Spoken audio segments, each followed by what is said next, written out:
सबसे पहली बात तो मैं ये कहना चाहता हूँ कि एक कुर्सी तो दिल्ली में भी खाली है।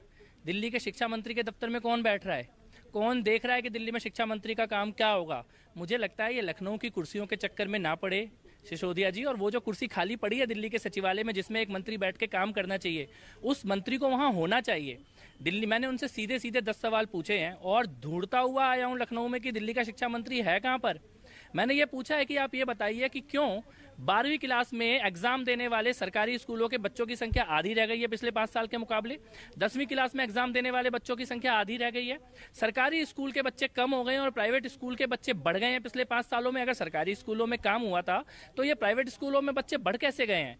दूसरी बात यह है कि आपने कितने टीचर भर्ती किए, आपने कितने नए स्कूल बनाए दिल्ली के अंदर। आपका 2000 करोड़ रुपए का फंड जो है वो बिना खर्च हुए वापस कैसे चला गया? 63% खेल के मैदान कैसे कम हो गए? 44% लाइब्रेरी कैसे कम हो गई? 54% जो साइंस के लैब है वो कहां चले गए, कैसे कम हो गए? 5 साल में इंफ्रास्ट्रक्चर तो दिल्ली में बना ही नहीं है। आपने चंद कमरे बनाए, एक स्कूल में 5 कमरा बनाना आज शिक्षा क्रांति नहीं है, विज्ञापन क्रांति है। और ये विज्ञापन क्रांति दिल्ली में लूट के बाद यूपी में झूठ का ढोल, ये नहीं चलेगा सिसोदिया जी। उन्होंने कुछ वीडियोस भी दिखाए हैं। दूंगा।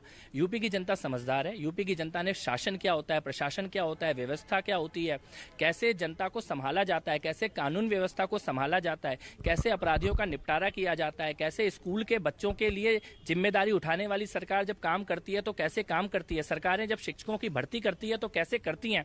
यह यूपी की जनता की आंखों के सामने हो रहा है। मुझे लगता है उत्तर प्रदेश तो देश में एक रोल मॉडल स्टेट की तरह बन के आ रहा है। वहां पर एक फेल सरकार के फेल शिक्षा मंत्री अगर अपना ढोल बजाना चाहते हैं तो बजाएं, लेकिन जनता उस ढोल के पीछे छुपा हुआ जो जनता का दर्द है वो यूपी की जनता को मालूम है।